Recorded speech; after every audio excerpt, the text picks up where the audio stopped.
its territorial integrity and sovereignty, but to uphold, once again, let me reiterate, principles of international law which guide the global order in the proper way that nations should live among Ayan ang mga utol, no? each other.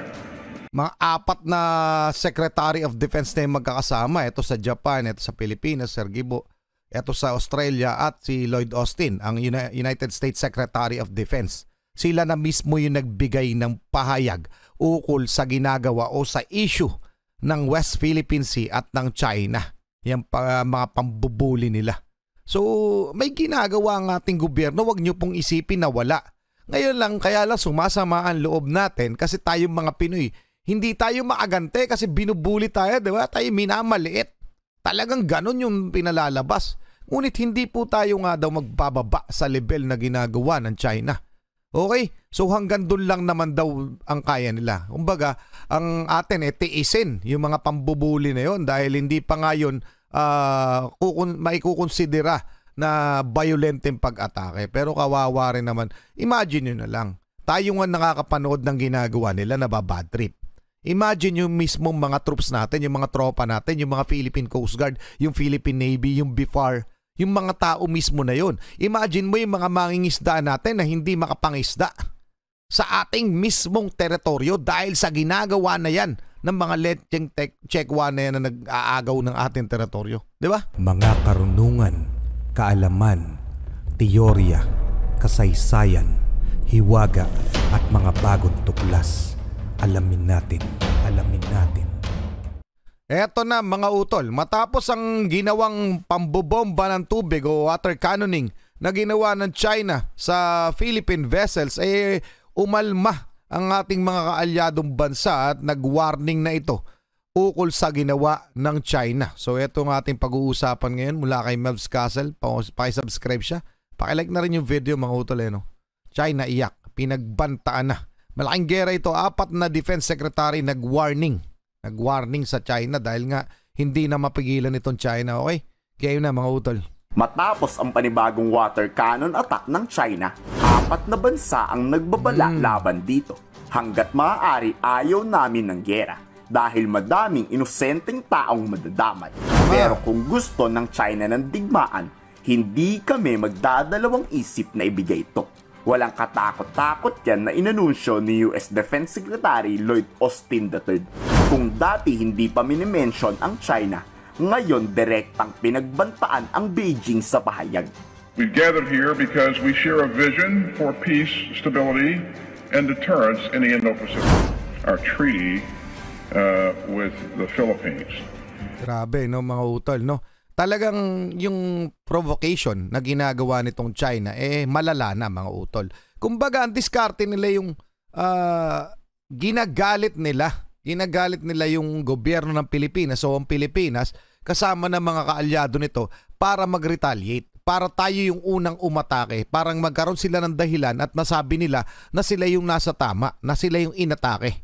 Ganon yung ginagawa nilang provocation mga utol. Pero ayon nga sa ating Philippine government, sa mga tagapagsalita natin, hindi tayo papatol sa ganon. Unless violenteng pag-atake ang gagawin ng China. Umbaga, inaantay natin parang ganon inaantay natin sila magsimula ng armed attack.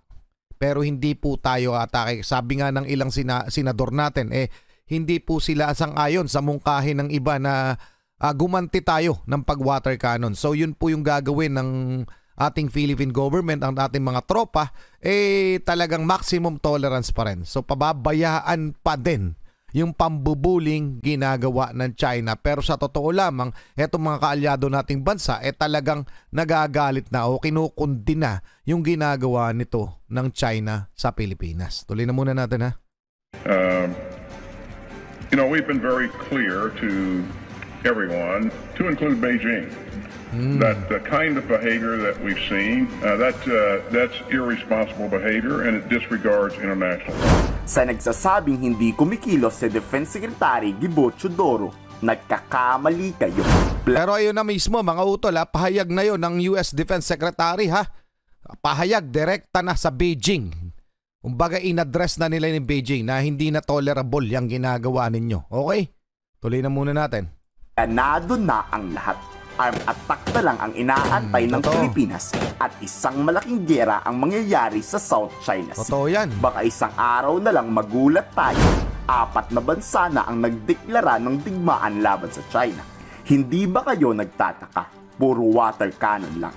Oo, pambubuli ito. Pero kung talagang nanaisin ng China makuha ang West Philippine Sea, dadaan muna to sa isang malaking gulo.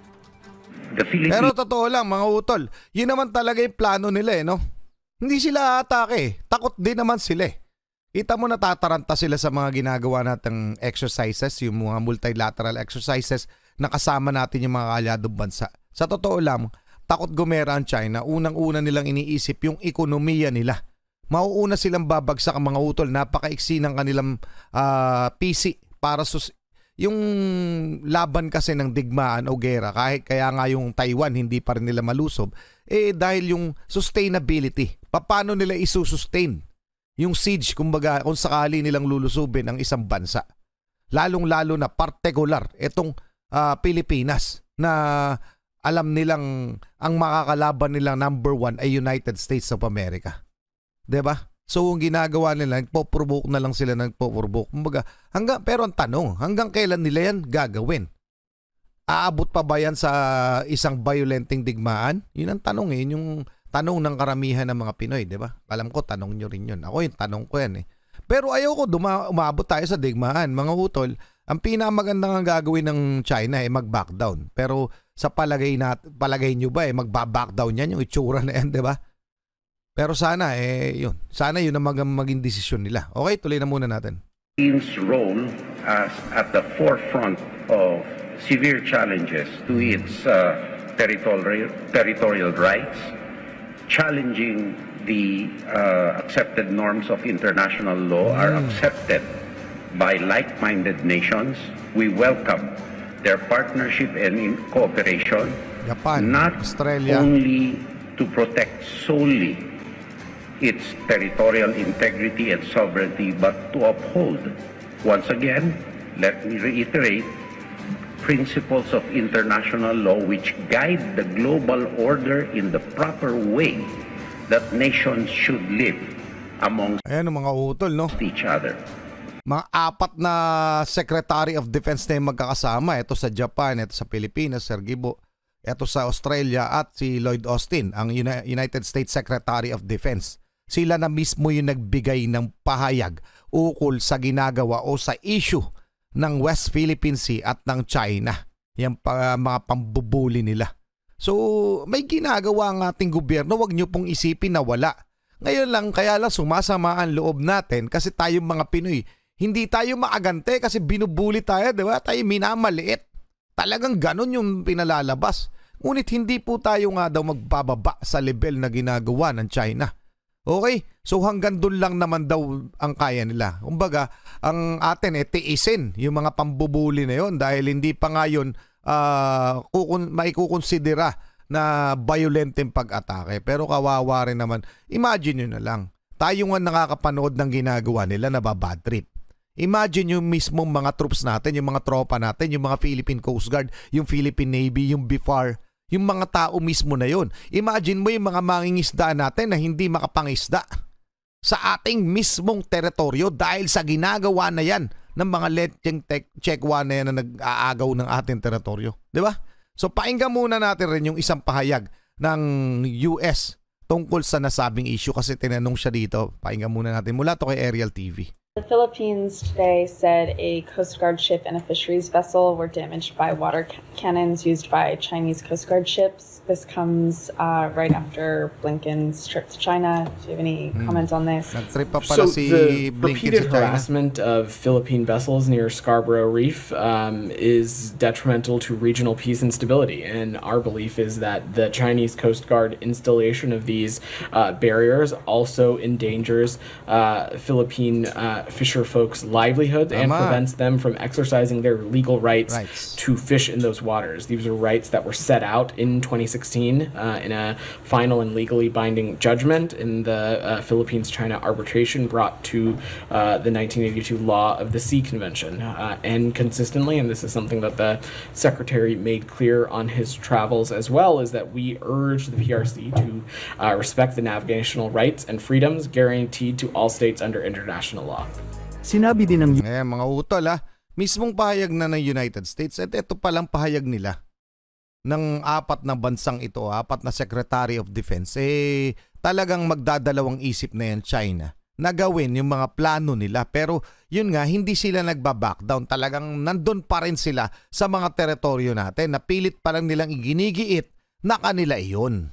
Yun lang, 'di ba? Parang hindi naman tayo magsisimula ng gulo. Sa totoo lamang, kaya natin gawin yun kasama itong mga kaalyado natin bansa. Ngunit mas pinipili natin ang mapayapang pamamaraan. Kasi hindi rin naman natin kayang i-sustain na tayo ay gumera. So, lahat ng posibleng paraan na hindi dadaan sa digmaan, yun po yung pinag-uusapan o yun po yung talagang inahain sa table para maging solusyon dito sa issue na to. So, huwag tayong mainit ng ulo. Alam kong bad trip na rin kayo. Ako rin naman Tuloy na muna natin.